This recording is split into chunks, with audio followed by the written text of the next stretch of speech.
A day after President William Ruto ordered all the lands that belong to government to be reclaimed by the Ministry of Lands, former UDA Senate aspirant in Nairobi, Bishop Margaret Wanjiru, has become the first casualty when part of her Jesus is Alive land was actually claimed by the Railways Authority in this country.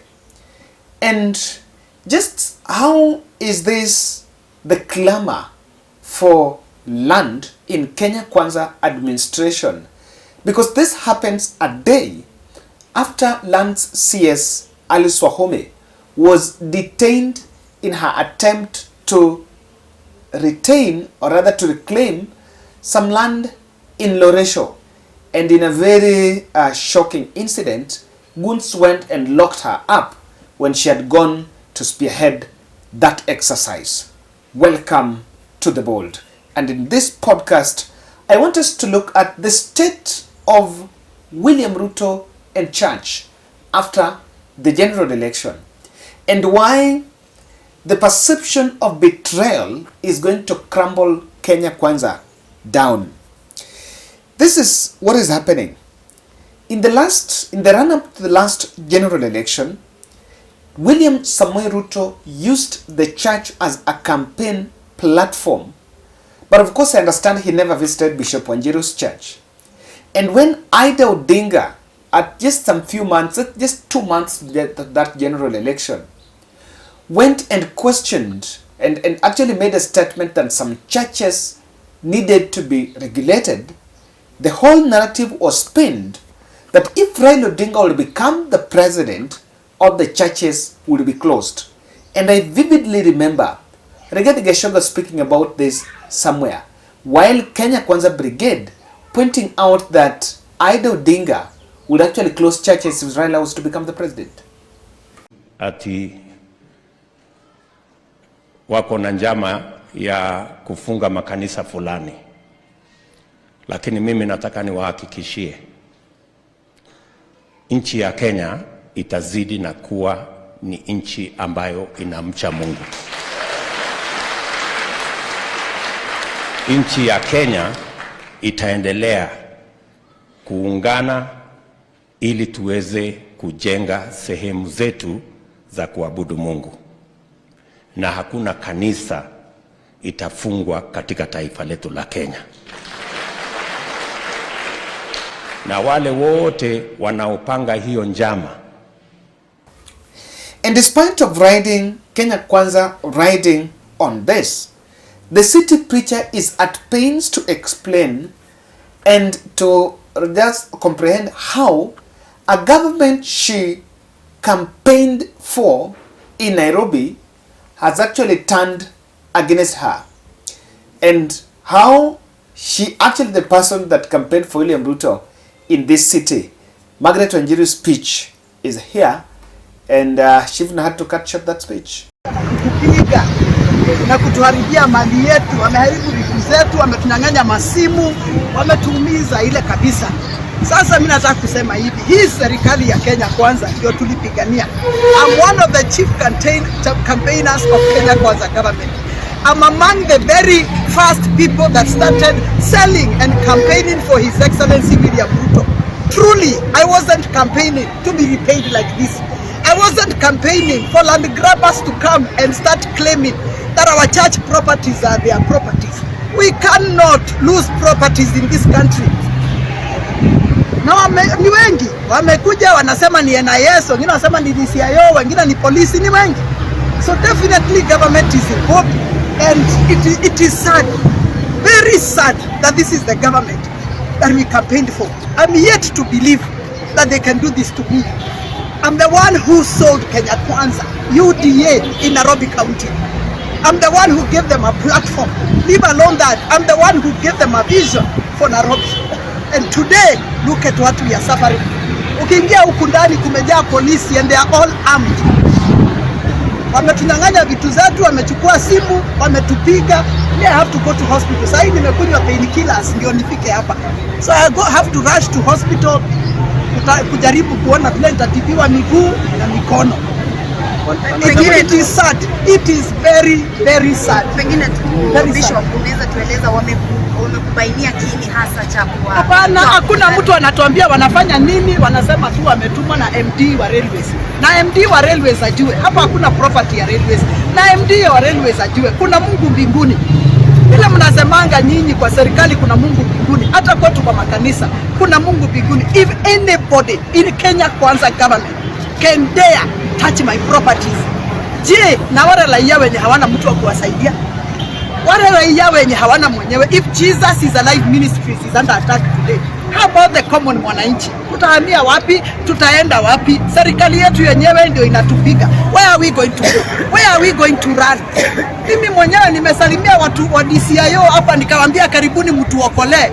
Kumbe they are coming to reinforce their NIS brothers.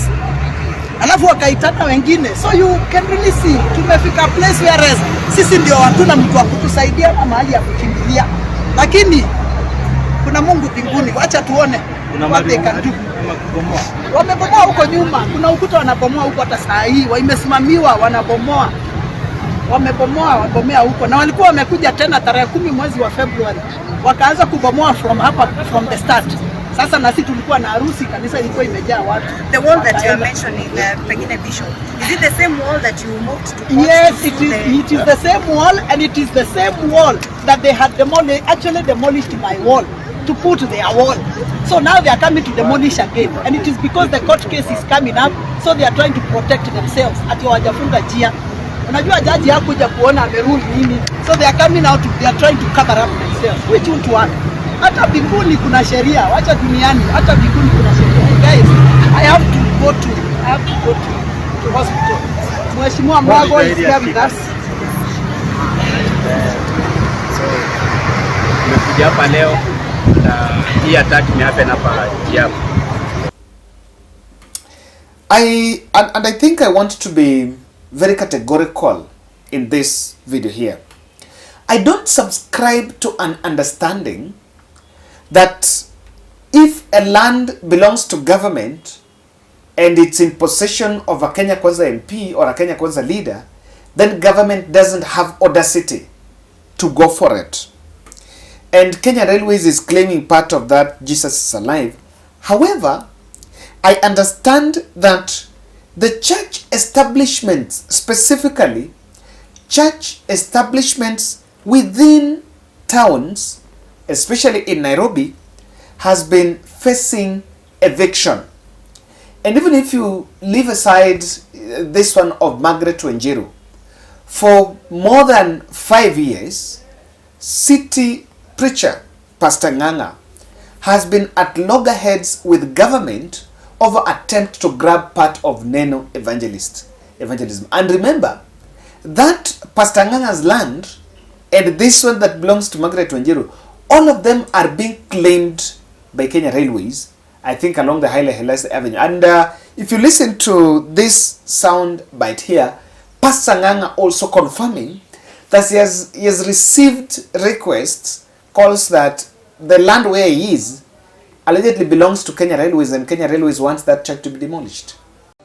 Nimeandikiwa barua wanasema ati hii kiwanja ni ya railway. Ile ingine walikuja nikawashida. I'm feeling pain in my heart. Nasema hivi. Sasa kama kuna mambo ya kutishana, wewe tisha lika yako. Akili yangu na yako ni kama kifo na usigisi.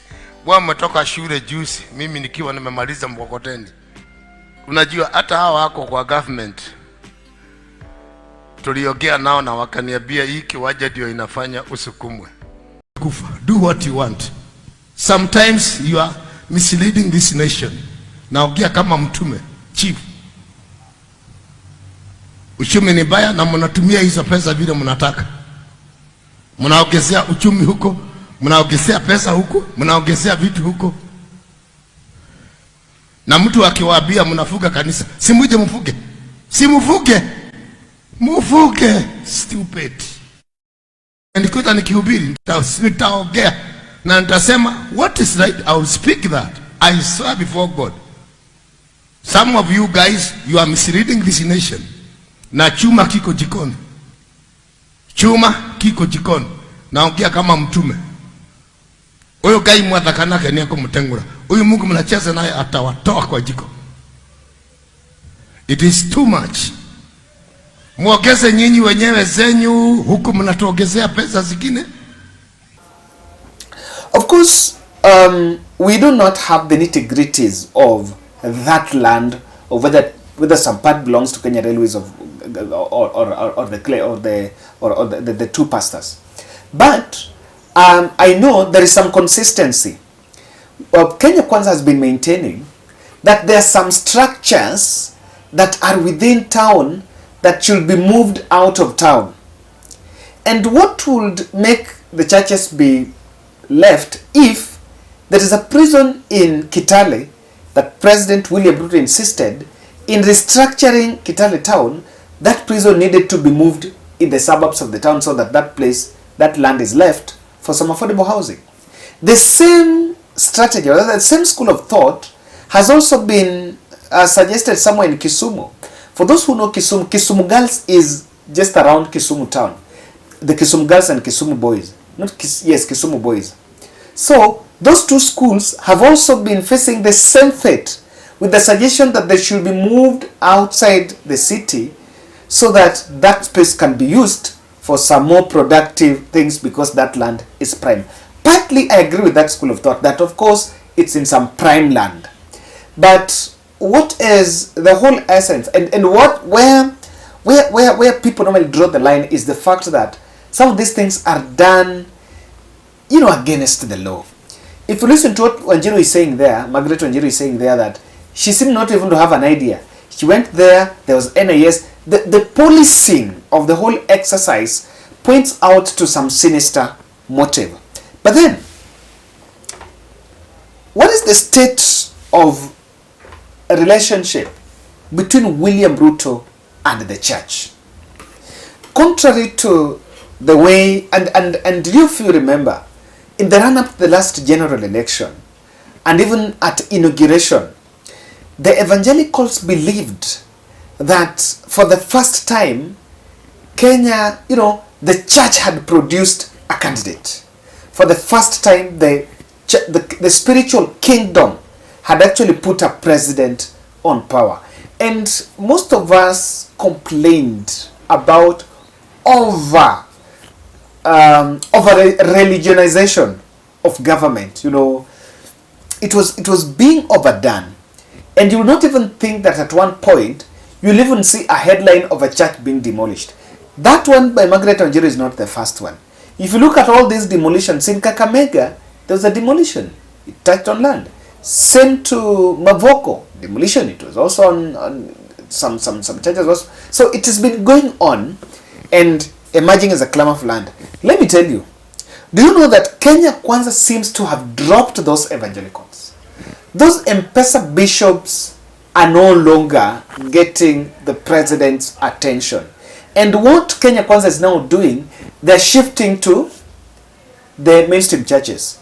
If you follow, just go visit the Facebook page of these two politicians, Ndindi Nyoro and Papa Waroma. That is Speaker Wetangula.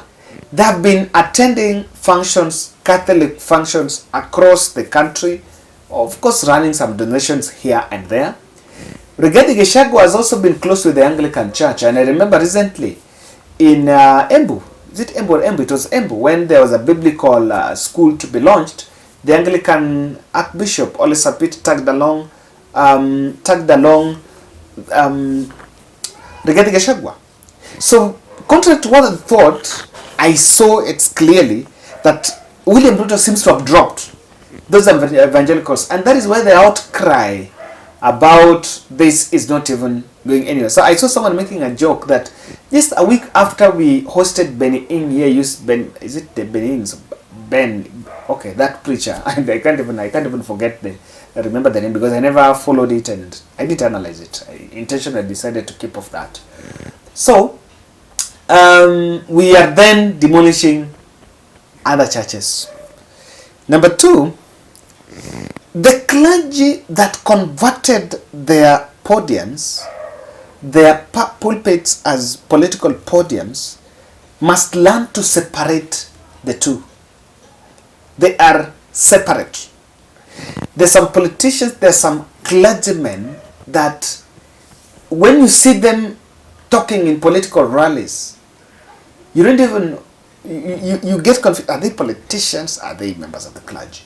Or even when they're speaking about government, full of campaigns, then I think, I'm sorry to say this, but should we say that God is punishing some people? I don't know. I know that is too vindictive for me. I want to withdraw that. But that is again too vindictive. But does it mean that some people are just facing the wrath of what they planted? They should learn this lesson that the two are separate. Church and politics are two separate things altogether. Number 3, the clamor for land in Kenya is crushing Kenya Kwanza administration. It is not about an MP. I saw a video of MP. This was in Kakamega. Titus Hamala crying out and castigating William Ruto for demolishing his house. If a house of an MP was demolished. Kwa hivyo wewe ndio mtetezi wetu, wewe ndio unalia na sisi, na mimi nikiwa hapa nataka nikuambie hii dhuluma imefanywa kwangu kama MP, na mtu wa kawaida je atafanywa nini? I'm loyal to you baba. Kama kuna mahali nimekukosea, nakuomba msamaha. Tembea na wewe, niwe mwaminifu katika chama, uniletea tikiti hapo shughuli kwa kiwanja.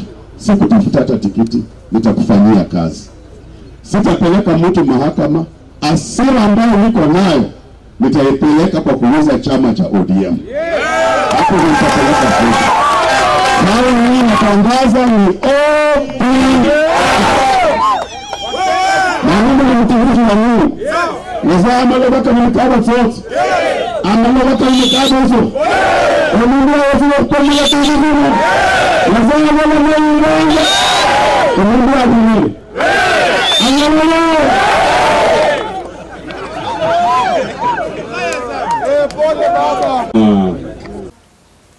Yes, that was Titus Hamala crying out in Kakamega when his house was brought down. So that was an MP who was actually an ODM MP. This one is a UDA politician, and it's not going to stop there. I'm telling you, there is quite a lot that is in the pipeline. However, what should Kenyans grasp from the new trend of betrayals? You know, there's so many betrayals. Of course, it's something in politics. There's some few lessons that Kenyans must grasp from these betrayals. I know it's not about Margaret Wanjiru. You know, the betrayals are taking different forms. The latest one is even this one where some people, let me allow say hustlers, were saying that you promised jobs to hustlers, but then Raila Odinga, you're giving Raila the AUC job. Now, is Raila a hustler? You know, so there's some few things that Kenyans need to grasp. Number 1, that bottom-up economic transformation agenda, they must realize that it was a political gimmick. They must buy that.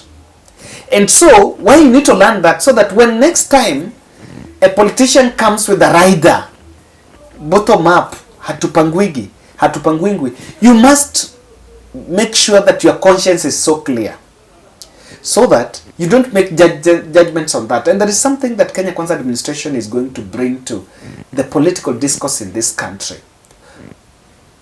The power, or rather political lying, let me say political manipulation. The level of political manipulation that is employed by Kenya Kwanza is legendary. And if the country becomes more conscious, it might not be repeated. But if not, it will still be the norm. Number 2, the other understanding lessons Kenyans should learn from these betrayals is politicians pursue their own interests. Politicians pursue their own interests. This issue of this land, it is not, and I see public saying, you know, public land, it's not, this land is not going to you as a Kenyan. This land, if it is recouped, it will get to someone. There is no one called government. There is one person who wants that land. and has already crafted the kind of budget and the kind of structure and the kind of project to be done there. So politicians pursue their interests. Even as you want to worship, do everything, beat your neighbor, insult the other person, and use all those stereotypes, you must understand that politicians are not going to serve your interest. Your interest doesn't come first. And lastly, UDA party was built on that bottom up, and those who then subscribe to that ideology, if you join the UDA party because of bottom up, then you must call yourself for a meeting and do internal introspecting to understand that maybe you misled your conscience, or your conscience misled you. Because in real sense, there is nothing like this. As to whether the city preacher is going to withstand this, it's a test of time. And the tragedy that has befell this country, and that is why some of these things will happen and nothing will happen about it, is because the courts have been pushed to the wall. The issue of contempt of court orders is a new norm. Despite of several court orders touching on land, the issue of land grabbing still remains something on table. And everyone gets away of getting away with it. Ladies and gentlemen, that is my take. Thank you very much for supporting this video, and let's meet in the next.